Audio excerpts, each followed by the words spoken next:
Bonsoir à tous et à toutes et bienvenue dans cette nouvelle rencontre en endroit où aller, où ce soir c'est une soirée particulière, un dialogue d'écrivains, où nous avons l'immense joie et l'honneur de recevoir Amélie Nothomb. Bonsoir Amélie. Bonsoir Nathalie. Et Stéphanie Hochet qu'on connaît puisque c'est la troisième fois que Stéphanie vient. Bonsoir Stéphanie. Bonsoir Nathalie. Alors Stéphanie, Amélie, pour la petite histoire, Stéphanie a été la première dans les rencontres en endroit où aller à faire ça avec Marie-Adélaïde Dumont.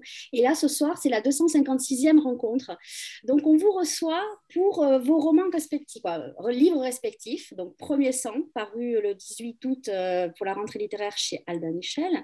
Et la semaine dernière est paru aux éditions Rivage, Éloge du lapin.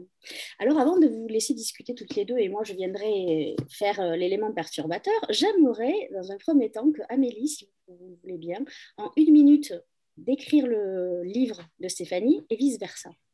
Je vous laisse faire. Stéphanie a écrit une anthologie du lapin en littérature. Ce n'est pas seulement qu'elle connaît le lapin comme animal mieux que personne, c'est qu'elle sait absolument tout ce qui concerne le lapin, aussi bien dans la culture que dans la littérature. Stéphanie devrait créer et occuper une chaire de lapinologie à la Sorbonne. Merci beaucoup. C'est pas faux. Je suis d'accord avec vous, Amélie. C'est pas faux. Quel beau compliment. Je pense on en reparlera, mais je pense qu'il fallait il fallait que quelqu'un saisisse le lapin comme un grand sujet littéraire et qu'il fallait que quelqu'un prouve que le lapin était vraiment un sujet absolument passionnant et profond, très présent dans les arts, la littérature. Et j'ai senti que ça devait être moi parce que je me sentais un petit peu concernée. Autant le chat, je me disais, bon, le chat, tout le monde a parlé du chat, mais le lapin quand même. Il fallait que quelqu'un le fasse. Ben voilà, je me suis sacrifiée pour cette belle cause. Je vais parler du livre d'Amélie alors. Oui. Ah là là. Alors, combienième? 30e roman publié? Mon 30e livre paru, oui. Alors, je pense que Patrick Nothomb aurait été fou de joie, de fierté. Patrick Nothomb, donc le père d'Amélie. S'il avait lu ce livre et s'il avait su qu'il était le héros du 30e roman publié d'Amélie. Moi, j'ai découvert ce livre un peu avant sa sortie, comme toujours. Amélie m'avait parlé du sujet, donc je savais qu'il s'agissait de son père. Mais pour moi, la première grande surprise de ce livre, c'était un truc que j'avais jamais vu, c'était qu'une fille parle de son père en employant la première personne du singulier. Et ça, je n'ai jamais vu ça. D'autant qu'on entend son père, on entend sa voix. Moi qui le connaissais, je le redécouvre. C'est une espèce d'épopée familiale et c'est aussi l'histoire en même temps très courte d'un moment très très fort dans la vie de son père. C'est un livre très fort dans ce que ça déploie à la fois d'intime et d'humain et tout ce que ça dit aussi d'Amélie, en fait, d'une certaine façon. Et c'est un livre absolument bouleversant. C'est un livre, je pense qu'on termine tous en lisant ce livre avec la larme à l'œil. Et en ça, il n'y a quand même pas beaucoup de livres qui vous émeuvent autant. Donc vraiment, quel chef-d'œuvre en fait, j'ai envie de dire. Je pense que Patrick Nothomb est fou de joie là où il se trouve. Voilà. Merci Stéphanie. Moi, j'ai envie de rajouter que c'est un peu votre ADN, ce livre, Amélie. Oui, parce que au fond, en écrivant ce livre, je pensais simplement, je voulais simplement ressusciter mon père. Ça n'a rien de simple, c'était assez énorme. Mais c'est en écrivant ce livre que j'ai compris pourquoi mon père m'avait mis au monde, pourquoi il m'avait engendré. Il a fallu que j'écrive ce livre pour me rendre compte de ce que mon père m'avait transmis, pour me rendre compte à quel point il était un héros de roman, mais à quel point aussi il est présent en moi. C'est terrible à dire, il a fallu non seulement qu'il meure, mais aussi que j'écrive sur lui pour prendre conscience de cette filiation. Mais on vous comprend mieux aussi, je ne sais pas si Stéphanie est d'accord. Alors Stéphanie, vous connaissez bien. Moi, je trouve qu'à travers ce livre, on comprend mieux d'où vous venez et ce que vous êtes. Vraiment. Sans doute, parce que comme je raconte l'enfance de mon père, qui est une enfance très particulière, il était donc orphelin de père quasi à la naissance, Il a été élevé par ses grands-parents, mais aussi par le clan Nothomb qu'il a rencontré à l'âge de 6 ans, une espèce de tribu qui n'avait d'aristocratique que le nom et dont les mœurs étaient du darwinisme pur et dur, vraiment la horde préhistorique dans toute sa sauvagerie, dans toute sa violence. Lui qui était un petit enfant délicat, qui ressemblait à une petite fille et qui venait de la ville et qui arrive dans ce château des Ardennes belges où il découvre la faim, le froid, la misère, la lutte pour survivre, mais aussi l'appartenance à un clan, chose qu'il a absolument adorée, puisque aux yeux de mon père, le comble de la souffrance, c'était la solitude. Et c'est quelque chose qui te touche particulièrement, puisque la solitude, c'est quelque chose que tu as vécu aussi. Et tu parles souvent de ces moments d'adolescence où tu t'es retrouvée seule. Et sans doute que ce que tu es devenue aujourd'hui, c'est-à-dire non seulement cette romancière, mais aussi cette épistolière, ça tient aussi de cette solitude, ça, cette source-là quelque part. Complètement vrai. Pour simplifier les choses à l'extrême, de l'âge de 10 ans à l'âge de 20 ans, j'ai été toute seule. Et cette extrême solitude m'a façonnée. C'était une solitude maudite à l'époque puisque je ne l'avais pas choisie. La solitude, quand elle est choisie, c'est merveilleux. Quand elle n'est pas choisie, c'est le comble de la misère. Mais ça m'a forcée à me nourrir autrement, me construire autrement. D'où, en effet, une personne qui passe... J'ai calculé que techniquement, je passe 9 heures par jour à écrire, 4 heures par jour à écrire mes romans et 5 heures par jour à écrire ma correspondance. C'est une habitude prise dans la plus extrême solitude. Toi aussi, je pense, Stéphanie, tu sais ce que c'est que la solitude. Oui, j'allais dire que justement, c'était un point commun qu'on avait. Alors, moi, c'est beaucoup plus simple, c'était d'être fille unique. C'est une vie très particulière et dans cette famille-là, j'étais vraiment très isolée. Donc, en fait, en tant qu'enfant. Mais et donc, c'est là où nous nous rejoignons, en fait. Après, moi, je n'ai pas développé cet appétit pour le travail. Moi, ça a sans doute développé chez moi une espèce de rêverie et de goût pour peut-être la nature, la poésie, ces choses-là. Mais pas ce goût pour un travail acharné. Moi, j'ai toujours été très paresseuse. J'ai failli redoubler mon CP. C'est pas, j'étais pas très bonne. Ah, je me suis révélée beaucoup plus tard, en fait. Donc, mais ce goût pour la solitude, c'est aussi ce qui nous a sans doute amené plus à la lecture, en fait, parce que Oui. moi, si vraiment j'ai été vers l'âge de 13-14 ans une véritable lectrice passionnée, c'est vraiment cette solitude-là. Et puis aussi ce goût pour les autres vies. Vous savez, le titre, hein, d'autres vies que la mienne. Hein. Moi, je ressens ça aussi en écrivant, c'est-à-dire que écrire, c'est aussi rencontrer d'autres vies que la sienne. C'est aussi, en fait, fuir sa propre existence, qui n'est que ça, même si son existence est absolument merveilleuse, eh bien, nous sommes tous contraints de ne vivre que nos propres vies. Et l'avantage de la lecture et de l'écriture, c'est vraiment le point commun entre les deux, ça nous permet de vivre d'autres vies, des vies de quelqu'un d'autre. Et c'est pour ça que moi, j'apprécie particulièrement en fait, les romans, même qui se situent dans des époques anciennes, époques antérieures, et puis dans des pays différents, parce que là, c'est encore plus le grand voyage. Moi, ce que je souhaitais quand j'étais adolescente, c'était fuir l'environnement familial. Et vraiment, je m'accrochais à mes lectures pour en fait faire sortir le monde existant, faire sortir le réel en fait, de mon périmètre et de pouvoir plonger en fait dans des vies qui me passionnaient beaucoup plus. Donc là, je pense qu'on a quelque chose de fondamental en fait qui est né à l'adolescence, c'est-à-dire une sorte de souffrance qui ouvre vers quelque chose avec une sorte d'espoir en fait. Cette littérature qui est notre sujet de conversation préféré quand même. Moi, je pense que les gens peuvent le savoir. Hein. Ah, j'adore parler de littérature avec toi, Stéphanie. Et tu en parles divinement.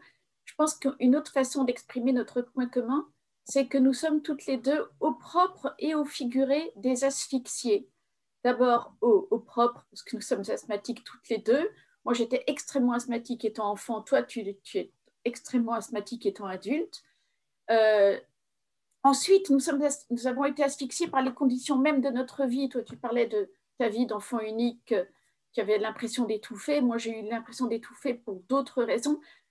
lire pour nous, ça consistait aussi à nous frayer un passage vers le souffle, à pouvoir enfin sortir d'une atmosphère confinée, j'emploie ce mot de façon pas du tout à la mode, pour enfin trouver un peu d'air pur.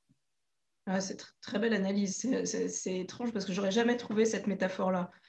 Mais autre point commun dans notre dernier livre, nous parlons toutes les deux d'un sujet que l'autre connaît.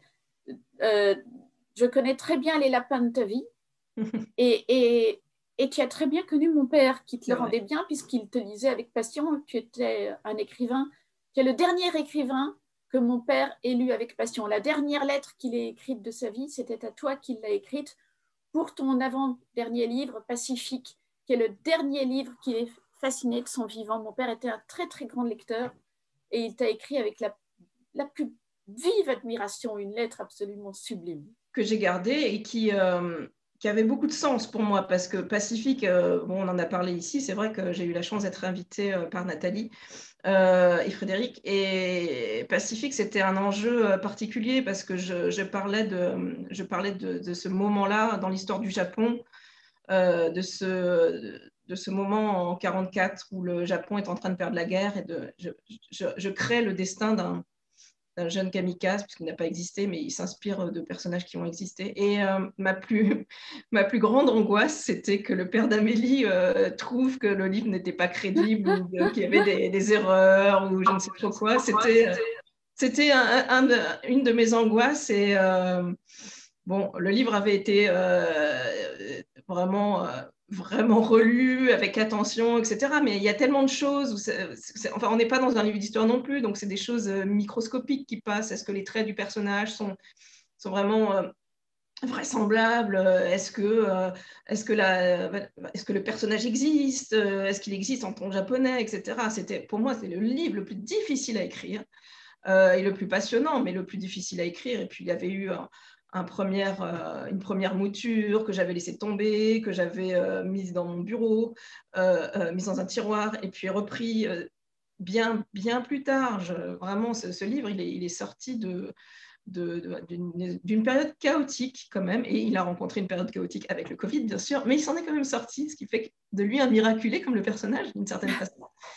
Et je sais que c'était effectivement une angoisse particulière. C'était est-ce que ce livre va être apprécié des gens qui sont vraiment connaisseurs du Japon? Ça, c'est pour moi c'était presque le défi, en fait. C'était une espèce de challenge là, avec ce livre-là. Donc, c'était la lettre de Patrick Nothomb était parfaitement, enfin, vraiment presque miraculeuse aussi. C'était merveilleux. De la part de cet homme qui parlait japonais, qui avait longtemps vécu au Japon, qui connaît les us et coutumes, qui est vraiment en phase avec la mentalité japonaise. C'était voilà, ça m'a fait un bien fou. Et puis voilà, peut-être que ça a porté chance au livre en fait. Hein, et oui, tu parlais des sujets que nous connaissons. Oui, parce qu'en plus, tu parlais du besoin d'explorer l'autre que soit. Pour toi, la littérature est une manière d'explorer l'autre. C'est très vrai dans Pacifique où tu parles d'un jeune japonais de 1945, mais c'est encore plus vrai dans ton nouveau livre où tu quittes carrément l'espèce humaine pour parler de l'animal. Je dois dire que je ne connais pas d'écrivains aujourd'hui qui comprennent aussi bien l'animal que toi, qui peuvent faire comme toi de l'animal un sujet littéraire. Explique-moi comment tu appréhendes l'animal de façon littéraire. Alors, heureusement, nous sommes quelques-uns. Je pense à Jean-Baptiste Delamot. Dans un autre registre, Michel Pastoureau, qui a fait des livres vraiment faramineux sur les animaux. J'ai envie de dire oui et non, c'est-à-dire que je parle de l'animal, mais je parle aussi beaucoup et surtout de la représentation de l'animal dans l'art, dans la littérature. Donc, en fait, de la perception de l'homme sur l'animal. C'est ça que j'ai tenté de faire parce que je ne suis pas vétérinaire, je ne suis pas biologiste. Et ce qui m'intéresse, c'est autant l'animal que ce que nous en avons fait et comment nous l'avons perçu et quel rapport on a eu avec lui. C'est-à-dire que cet animal qui nous paraît totalement inoffensif, il a longtemps été une sorte d'adversaire aussi pour nous parce que voilà, l'arrivée des lapins, ce n'était pas totalement anodin quand on était agriculteur ou je ne sais trop quoi. bien que le lapin est totalement innocent de beaucoup de choses, puisqu'on l'a transporté en fait du sud de l'Espagne, d'où il était originaire, pour l'emmener absolument partout dans le monde, y compris, évidemment, l'exemple le plus catastrophique, c'est l'Australie. Hein. Le lapin a été transporté en Australie, ce qui fait qu'il a été un dommage pour la faune et la flore locale. Et puis, bon, c'est des choses dramatiques qui se sont passées. C'est-à-dire que les choses dramatiques se sont passées pour les lapins et pour les hommes. Mais on a un lien très ambigu et très contrasté avec cet animal, parce que, on le voit comme un petit animal, un petit être qui va plaire aux enfants, qui est le héros des livres pour enfants. Et puis en même temps, regardons les élevages. Les élevages, ces animaux sont dans des microscopiques cages. Tous les élevages sont des élevages industriels. Et à côté de ça, on lui prête en fait des capacités sexuelles extraordinaires. Il est aussi le logo du magazine Playboy. Voilà, donc il est à la fois l'ami qu'on va retrouver dans les livres pour enfants, et à côté de ça, on va le chasser. Enfin, on est un petit peu schizophrène avec les lapins. Et les lapins ou les lièvres, parce que moi je parle des grandes oreilles. Hein. D'une certaine façon, quand je faisais les dédicaces, généralement je rajoutais cet éloge des grandes oreilles. Parce que lapin et lièvre, nous sommes chez des cousins, ils ont des points communs, ils sont différents, mais dans les représentations, c'est très difficile de reconnaître le lapin du lièvre. Par exemple, si on regarde ce qu'on trouve dans l'Antiquité grecque sur certains beaux objets, le lapin est représenté, ou le lièvre, on ne sait pas trop, mais en tout cas, ce qui est faramineux de ce que j'ai découvert dans un livre de Michel Bouvier, qui m'avait été recommandé par Michel Pastoureau, c'est que le lapin ou le lièvre, en fait, est une espèce de symbole amoureux, en fait, à l'époque. C'est-à-dire que l'Éraste offre un lapin ou un lièvre à les Romaines, en gage d'amour, en gage de fidélité, en gage de passion. Et cela a une importance particulière, à tel point qu'on verra même dans certaines représentations, en fait, le lapin ou le lièvre devenir des animaux quasi domestiques. En fait, on les caresse, on voit des hommes les caresser ou les tenir en laisse, ce qui est très étonnant. Quoi. Et moi-même, j'ai découvert tellement de choses avec ce livre, autant pour le chat, grand sujet en littérature, mais le chat, sujet hyper connu. Le danger avec le chat, c'était de répéter un petit peu ce que tout le monde connaissait. Donc la moitié du livre consiste à donner des références que les gens connaissent en général. Hein. Je veux dire Colette, etc., Léoto, etc. Mais avec le lapin, citez-moi un auteur qui parle du lapin. Tu fais œuvre de tu es vraiment la pionnière du lapin en littérature. Heureusement non, mais puisqu'il y avait Watership Down de Richard Adams, il y a des pages sublimes de Genevois sur le lapin. Genevois, moi j'aimerais que les gens lisent Genevois, parce qu'on a tendance à ne plus le lire, malheureusement. Heureusement, là, avec le centenaire de la Première Guerre mondiale, on a parlé de ceux de 14. Ceux de 14, c'est juste magnifique. Et entre autres, là, j'ai découvert vraiment Genevois, parce que je découvre un être humain magnifique.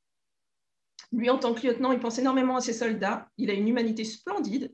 Et il a une humanité splendide aussi pour les animaux. Il raconte des scènes hyper fortes avec des animaux. Entre autres, il y a un cheval, à un moment, qu'il trouve dans une église, complètement apeuré, sous les bombardements. Et ce cheval est complètement perdu dans cette église avec lui. Quoi. Il y a vraiment des choses tellement fortes, et on voit qu'il a une espèce de pitié, quoi,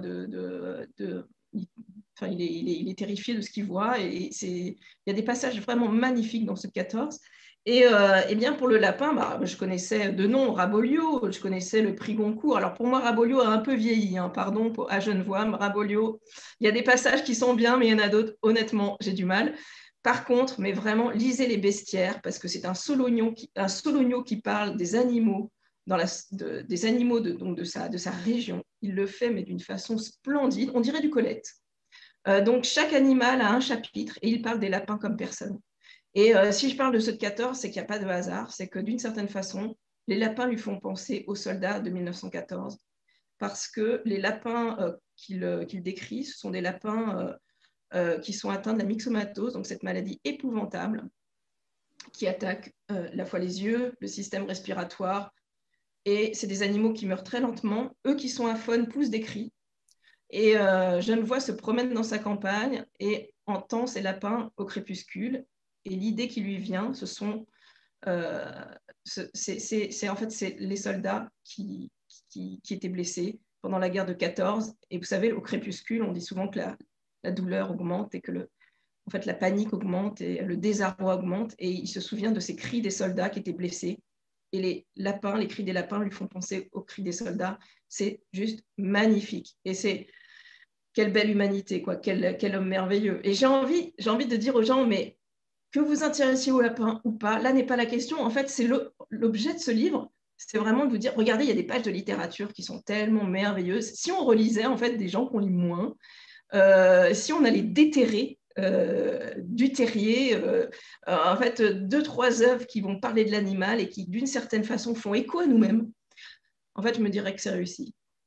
Ah, tu as des pages qui font aussi tirer des larmes quand tu expliques ce que le lapin symbolise pour nous à l'échelle de notre humanité, comment il faut appréhender le lapin. C'est très, très beau quand tu dis le lapin, c'est pas le premier de la classe, c'est pas le meneur, c'est le petit gamin espiègle qu'il faut absolument garder, parce que c'est vrai que le lapin est une espèce en péril, et tu as le mérite de le souligner en expliquant que si l'humanité perd le lapin, on perd l'espièglerie de la planète, oui. Et que c'est une valeur qu'il faut absolument préserver.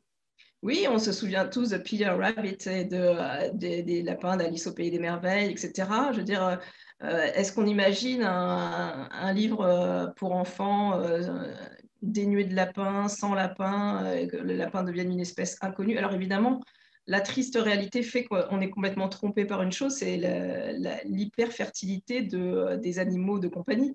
Donc, en fait, on imagine que le lapin, il se porte très bien puisqu'on a des lapins domestiques, mais ce n'est pas du tout le lapin sauvage. Enfin, si, c'est le même, mais à l'espèce domestique, donc ce n'est pas la même chose. Amélie, oui. Excuse-moi, Stéphanie, j'ai une question là qui me vient pour Amélie. Vous avez endossé Jésus, le Christ, vous avez endossé le personnage de votre père. Est-ce que vous seriez capable d'endosser un animal pour qu'il soit le héros d'un de vos romans? Est-ce que ça serait plutôt un oiseau, puisque je sais que vous avez une passion. Vous êtes au courant. Vous êtes au courant. Et c'est pas faux. Je suis d'accord avec vous, les oiseaux ne sont pas cons. Je le dis ouvertement. Bravo. Écoutez, ce serait une merveilleuse complétude, parce que ce qu'on m'a beaucoup dit, on m'a dit, là, vous avez fait le Père avec votre Père, vous avez fait le Fils avec Jésus, il manque le Saint-Esprit. Le Saint-Esprit, ce serait un oiseau, c'est tout à fait évident. Mais ça demande encore, il est certain que l'oiseau me fascine et que j'en viendrai à l'oiseau un jour. Je ne sais pas encore sous quelle forme. J'ai déjà un petit peu approché ce thème dans 2 de mes livres, Journal d'Hirondelle, mais aussi Riquet à la houppe.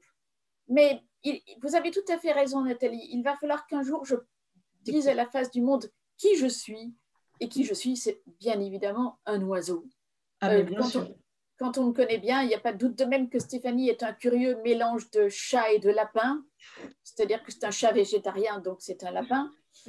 Eh bien, moi, je suis certainement un oiseau. C'est là qu'on peut se questionner sur l'extraordinaire amitié qui existe entre Stéphanie et moi. Parce que qu'un chat se passionne pour un oiseau, on peut le comprendre. Qu'un oiseau se passionne pour un chat, je pense que je dois être un oiseau masochiste. Est-ce que vous avez un animal totem, toutes les deux? Est-ce que vous le connaissez?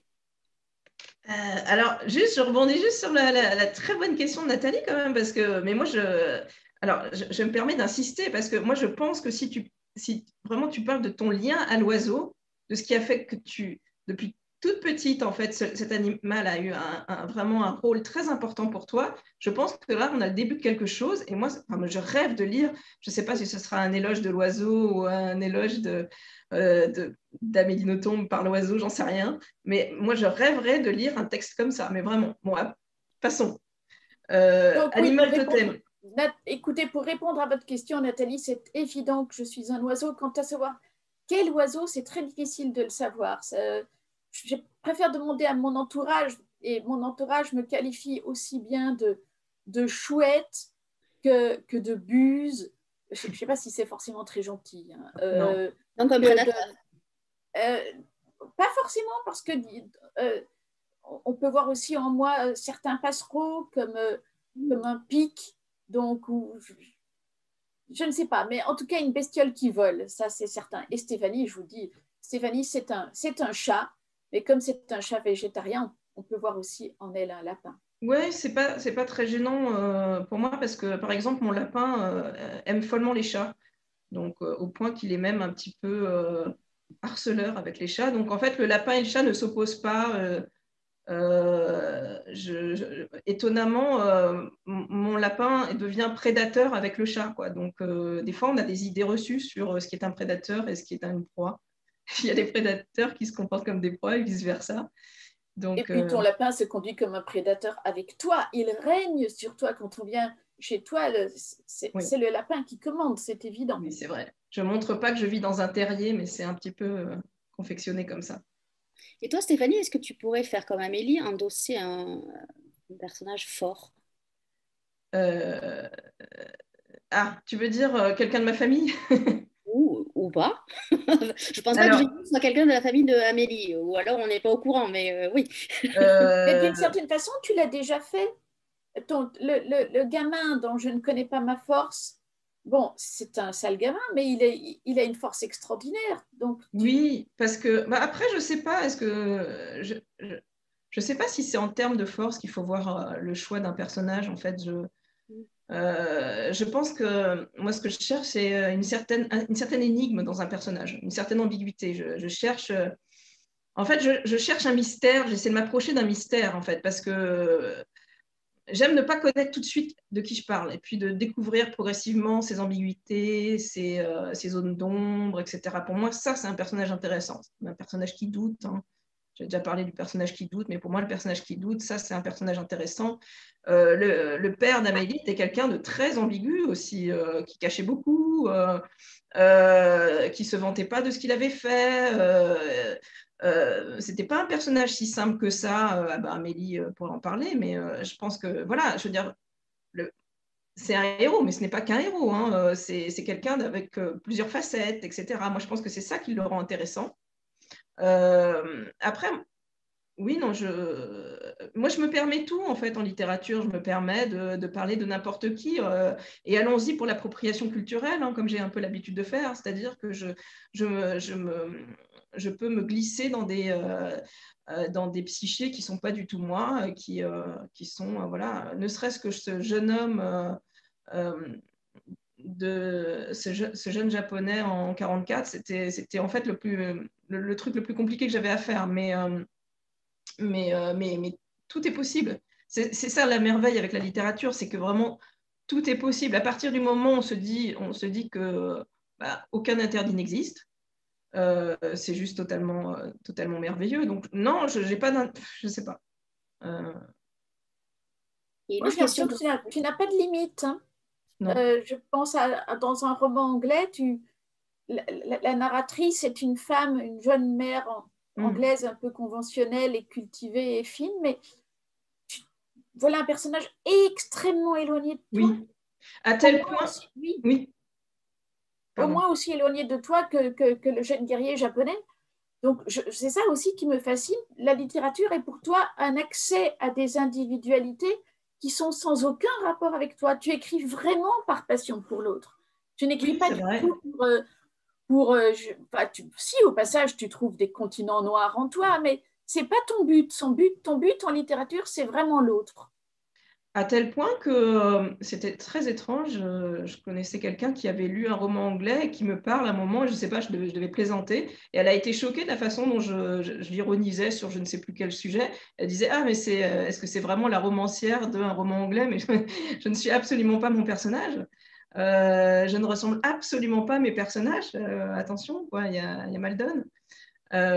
Mais Sauf au comme quoi, je veux lapin. dire, toi, tu deviens des tueurs en série, quoique, j'ai envie de dire, Oui. c'est pas si étonnant quand on te connaît un petit peu. Je pense qu'il y a il y a vraiment une volonté d'en découdre aussi à l'intérieur de toi, mais tu as déjà parlé de tueurs en série, et puis Oui, les tueurs existent beaucoup dans tes œuvres. Hein, oui, oui, c'est vrai. il y a quand même, il y a beaucoup plus de tueurs chez toi que chez moi, par exemple. Comment t'expliques ça? C'est une sacrée question.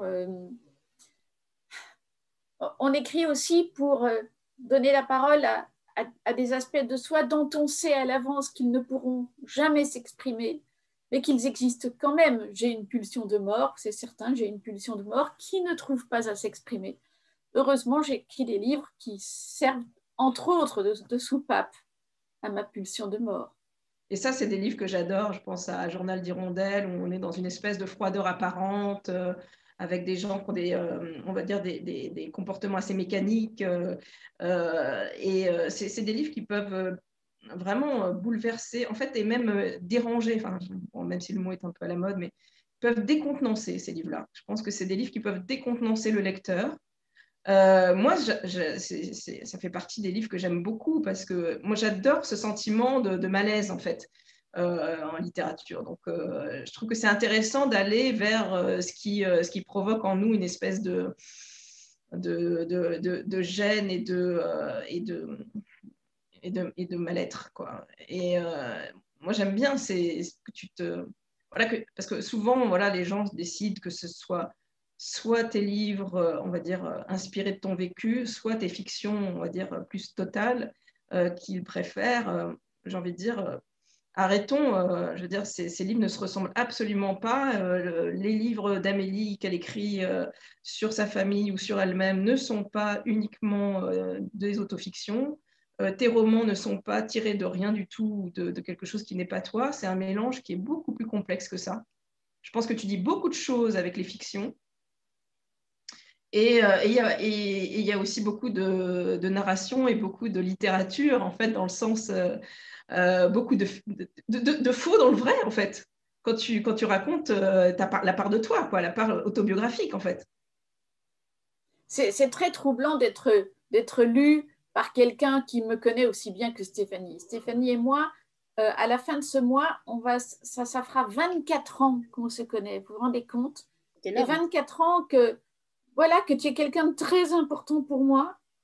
Donc, que tu me lises depuis tout ce temps, alors que nous nous connaissons depuis tout ce temps et que nous avons tellement parlé de littérature ensemble, ça fait certainement de toi une lectrice privilégiée. Je suis très honorée d'être si bien lue par toi. Bah alors, je raconte un petit peu comment je suis venue vers les livres d'Amélie parce que ça m'y fait tout de suite penser. Moi, je rentrais d'Écosse, j'avais vécu une année en Écosse et je pensais y rester toute ma vie, mais finalement, je suis rentrée. Et c'était l'été et j'ai entendu une émission de radio, je pense que c'était Ruquier à l'époque, avec comme invité Amélie, qui disait des choses mais tellement drôles et tellement originales. Avec une petite voix pointue, et je me disais, mais qui est cette fille? Et là, c'est là que j'ai lu tes premiers livres, et puis j'ai été réconciliée à la littérature contemporaine qu'à l'époque, je ne lisais pas. À l'époque, je lisais vraiment, on va dire, les auteurs morts, en fait. Hein. Je lisais quasiment aucun auteur contemporain. Et je pense que c'est vraiment ce qui parvient, en fait,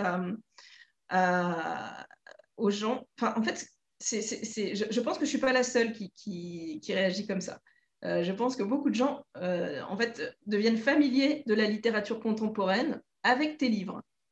Et ça, c'est vraiment les auteurs contemporains devraient te remercier tous, en fait, un peu pour ça, parce que je pense que tu fais très bien le passage entre les gens qui sont un petit peu loin de cette littérature contemporaine, et puis, voilà, l'ouverture vers ce qui se passe autour de nous, les nouvelles écritures, etc. Donc... Merci Stéphanie, mais quelle responsabilité. Mais cela dit, bon, c'est vrai que tu n'es pas tout à fait la première à me le dire.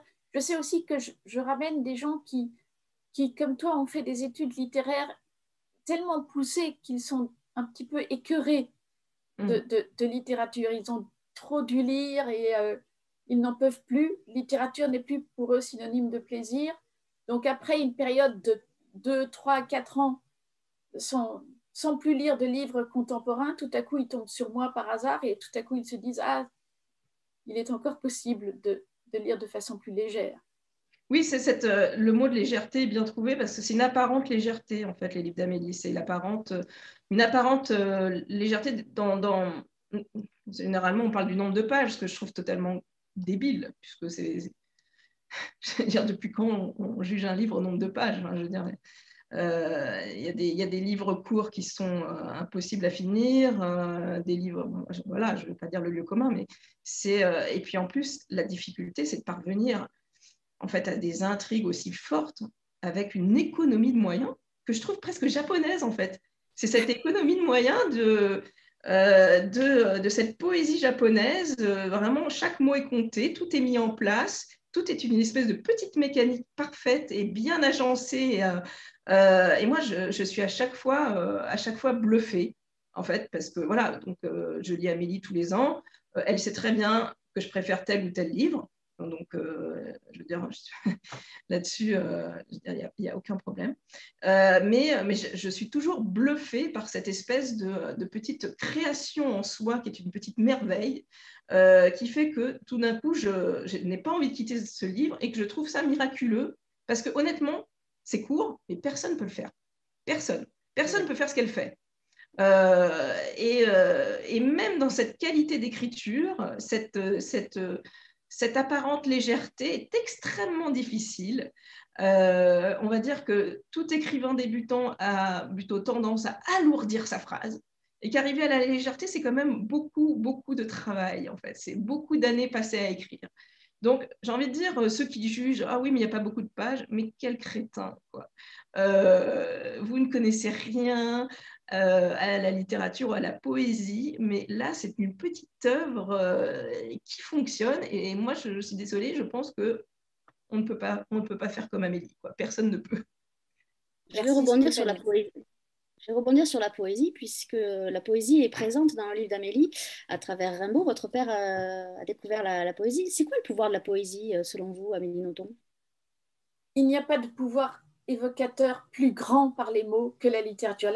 La poésie représente un emploi du langage littéralement magique. En quelques mots, pas forcément analysables, un vers, deux vers vont produire sur vous un effet d'une fulgurance que n'obtiendront jamais 15 romans sublimes de la littérature. Les poètes sont des gens qui sont conscients de certaines propriétés du langage et qui les exploitent de façon magique. Je pense que ce n'est pas un hasard si la poésie a plus tendance à être retenue par cœur que le roman, par exemple. Ce n'est pas pour des questions de longueur, c'est parce que la poésie représente un emploi tellement frappant du langage que cet emploi est presque automatiquement mémorable. Un grand vers vous percute tellement l'esprit qu'il est presque imprimé aussitôt. D'où la capacité, par exemple, des Aèdes qui nous frappent tellement aujourd'hui à l'époque d'Homère. Donc, les Aèdes pouvaient réciter des pages et des pages de vers. Ça nous paraît incroyable, mais c'est moins incroyable si l'on sait qu'il est question de poésie. La poésie est un emploi du langage qui percute la mémoire de façon particulière. Il faudrait aussi qu'on parle de l'importance de vos titres. Premier sang, il s'est imposé à vous, ce titre, tout de suite? Ah oui, quand j'ai commencé à écrire le livre, je ne savais pas du tout comment il s'appellerait, mais ça, je ne sais jamais comment mes livres s'appellent quand je commence à les écrire. Et puis, j'avançais dans l'écriture, et puis vient le moment où j'explique que mon père était hématophobe, c'est-à-dire qu'il s'évanouissait à la vue du sang, et que, prenant conscience de ce handicap, il découvre que certaines carrières dont il rêvait lui seront à tout jamais fermées, en particulier le métier d'auteur dramatique. Il aurait adoré être auteur dramatique, mais il aurait évidemment voulu faire des pièces très cranquignolesques dans lesquelles le sang coulait. Et donc là, il découvre qu'il ne pourra pas être auteur dramatique puisqu'il est allergique à la vue du sang. Et j'aimais énormément dans le langage du duel en français, cette expression, le duel s'arrêtera au premier sang. C'est-à-dire qu'on n'a pas besoin d'aller jusqu'à la mort de l'un des deux adversaires pour considérer que le duel est clôturé. Le simple fait que le sang ait coulé suffit à donner gain de cause à l'une des parties en présence. Ça correspond très bien au début du livre, où le début du livre raconte la première rencontre personnelle entre mon père et la mort, et on peut dire que ça s'est arrêté au premier sang. Est-ce qu'il aurait pu s'appeler Sang-froid, votre roman aussi?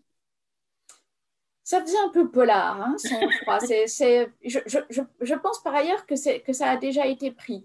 Par la suite, j'ai découvert avec une certaine hilarité que Premier sang avait été pris aussi, puisque je pense que c'est le premier des Rocky, oui, avec Sylvester Stallone, qui s'appelait First Blood. Bon, là, je crois que la confusion est tellement impossible que ce n'est pas du tout grave que j'ai pris le même titre. Ce qui est étonnant, c'est qu'avec cette peur du sang, ton père est pensé plutôt à éviter cette carrière de dramaturge. J'aurais dit plutôt carrière de médecin, mais carrière de dramaturge, c'est quand même très étonnant. Oui, c'est drôle parce que médecin, de toute façon, il n'y aurait jamais songé, tandis que dramaturge, il y songeait très fort. Il était fanatique de la pièce Cyrano de Bergerac, dans laquelle pas mal de sang coule. Donc, oui, en effet, tu as raison, le lien logique n'était pas du tout évident. Alors, mesdames, j'ai des questions pour vous qu'on a récupérées. Mais moi, j'en ai une toute bête. Est-ce que, Amélie, vous aimez la rhubarbe, vous?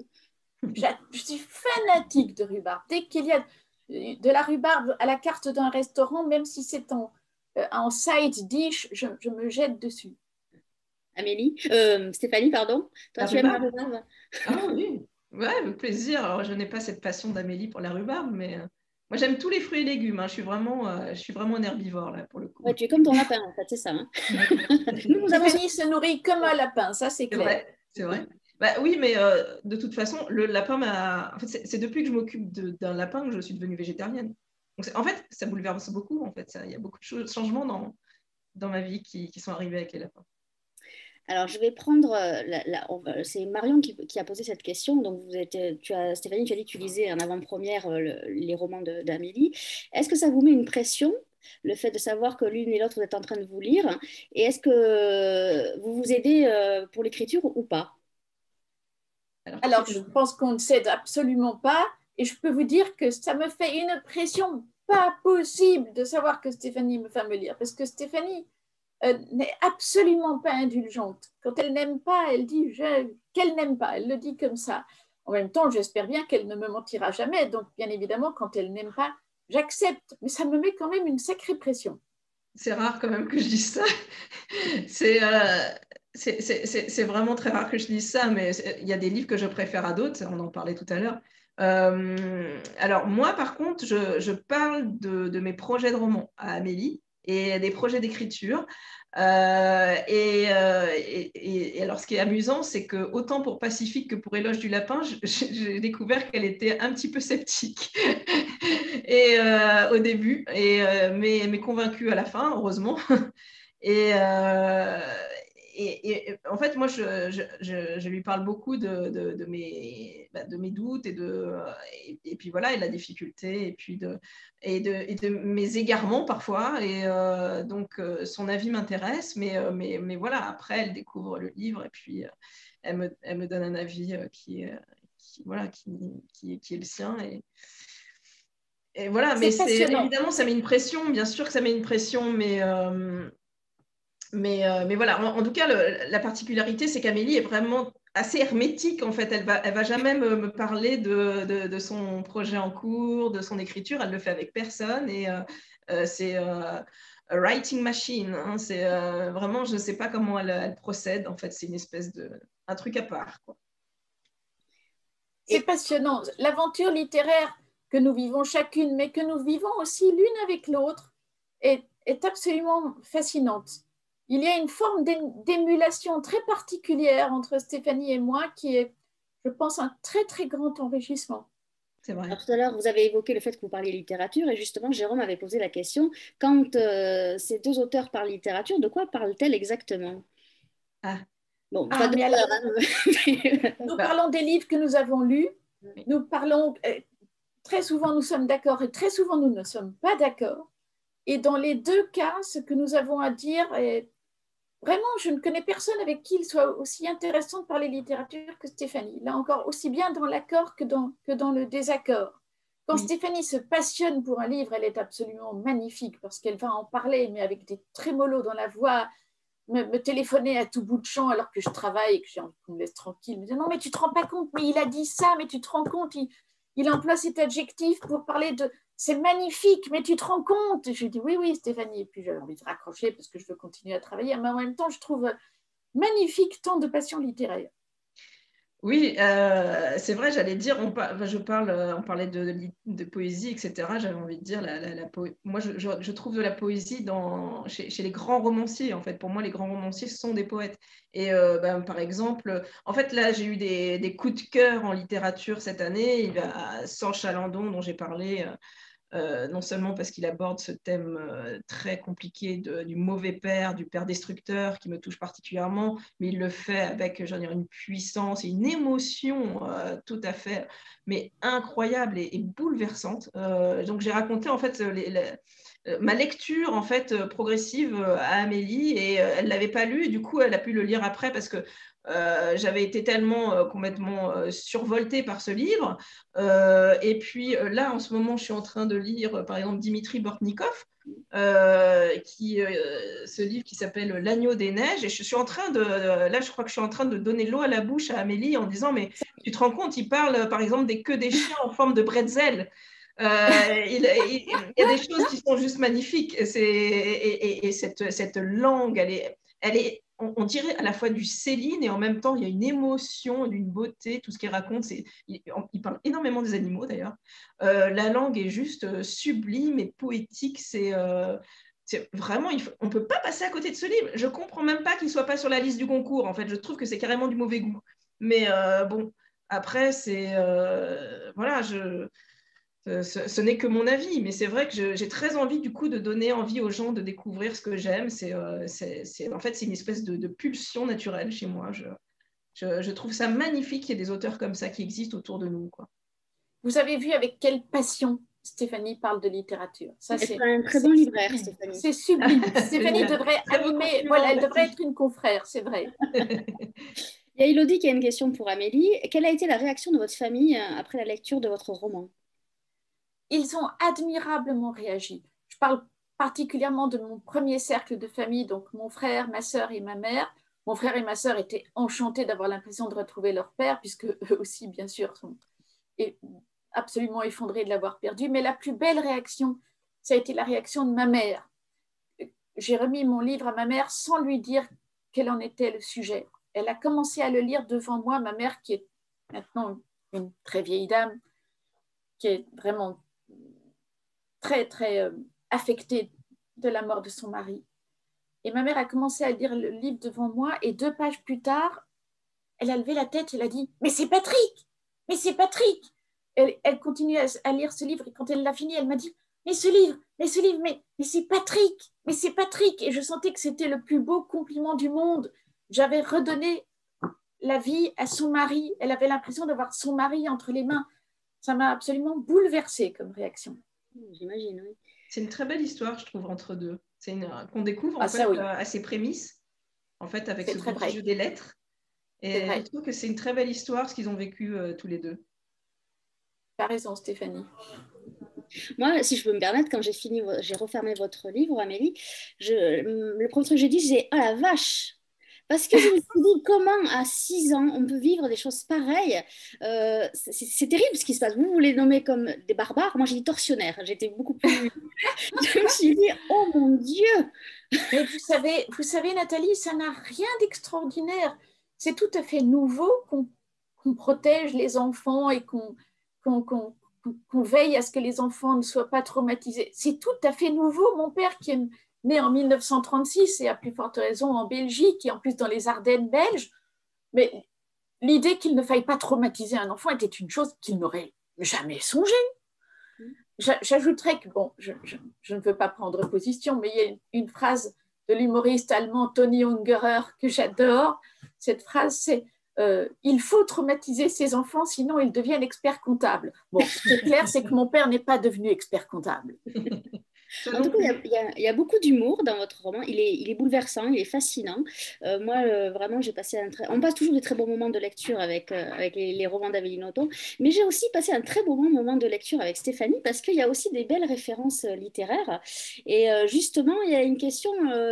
Quel est le livre que vous mettez au Panthéon, vous, l'une et l'autre? L'une de Vas-y, l'autre. Stéphanie. Non, pas forcément un livre d'Amélie, mais un livre que... Non, Stéphanie, on est hors jeu. Ah oui, d'accord, mais je pensais... Alors, c'est un livre qui a un rapport avec le lapin ou pas, du coup? Je ne sais plus. Je sais pas, pas forcément. C'est beaucoup trop compliqué comme question. C'est impossible de répondre à cette question parce que dès qu'on répond, on s'aperçoit qu'on a oublié plein d'autres livres essentiels. Donc, moi, est-ce qu'il y en a un que tu relis souvent ou que tu ne peux pas ranger dans la bibliothèque et le laisser de côté? Ça peut être ça. Le point commun que j'ai avec le père d'Amélie, c'est qu'à une époque, tous les étés, je relisais Rimbaud. Donc, c'est... Donc, les illuminations, donc c'était même pas un roman, mais je peux pas, je suis toujours coincée en fait par cette question-là. Je me souviens d'une époque de ta vie où, avant de commencer à écrire, pour te mettre en jambe, tu relisais des passages des Célibataires de Monterland, qui est pourtant très éloigné de ton écriture et très éloigné de tes thématiques.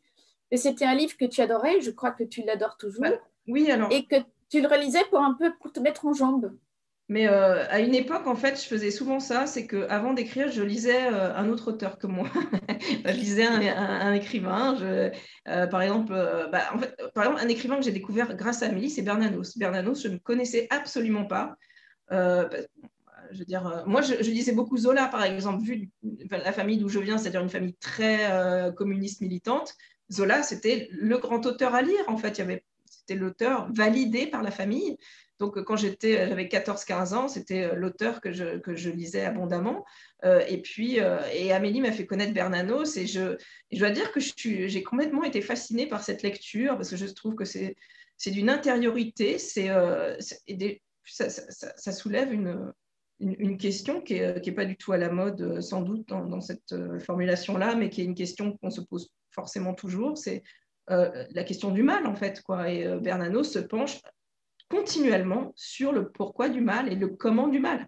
Et je trouve qu'en littérature, c'est une question absolument fascinante. En littérature, mais la littérature, c'est la vie. Donc et cette façon d'aborder cette question du mal, parce que elle est exploitée de façon tellement originale, tellement particulière par Bernanos, qui n'a pas une réponse comme ça de grand théologien à dire, contrairement à ce qu'on peut penser, puisqu'il est catholique. Il dit par exemple que le mal, c'est celui qui dit ni oui ni non, qui ne répond ni oui ni non. C'est déjà tellement compliqué de comprendre cette formulation, quoi. Bon, ben voilà, ça fait partie des lectures qui ont été importantes, mais j'ai envie de dire, je ne sais pas, Shakespeare a été important pour moi. Ah, ben voilà. Je peux dire que Stéphanie connaît les auteurs élisabétains, mais comme personne. Personne ne m'a aussi bien parlé de Shakespeare que Stéphanie. Hein. C'est incroyable. Mais à la fois, j'ai envie de dire, c'est à la fois Shakespeare et ce qu'on dit de Shakespeare et ce qu'on fantasme sur lui qui m'intéresse, en fait. C'est tout ce qu'on ne sait pas de lui et tout ce qu'on peut imaginer, en fait. C'est tout ce mystère et c'est tout ce qu'il apporte, justement aussi par la poésie. Cette poésie qui n'était pour la plupart du temps même pas rimée, hein, même pas, donc blank verse. Donc, en fait, et vous, Amélie, votre livre Panthéon, c'est quoi? Là encore, c'est une question terrible. Je suis une très grande reliseuse, donc il y a énormément de livres que je relis chaque année. Le chevet de mon lit est très encombré.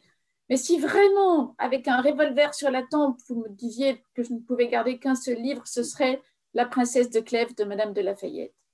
Pourquoi je ne suis pas étonnée? Stylistiquement, d'une grande perfection, quoi. Je veux dire, si on pouvait apprendre à écrire en lisant La princesse de Clèves, je pense que là, déjà, on va améliorer le niveau de certains écrivains. C'est certain. Elle est au programme du bac, hein, je vous rassure, toutes les deux mesdames. Elle est au programme. Moi, si j'ai des recommandations à faire, c'est d'aller acheter, si vous ne l'avez pas fait, Premier sang d'Amélie Nothomb, qui est sorti chez Albin Michel. Alors, Stéphanie, elle a deux actualités. En fait, elle a Éloge du lapin, qui est sorti chez Rivage, là, la semaine dernière. Et en parallèle, son texte Les éphémérides est ressorti en format poche, avec une sublime couverture que moi, j'affectionne particulièrement, parce que moi, mon animal totem, c'est le chevreuil. Donc, très beau choix. Donc voilà, donc il est.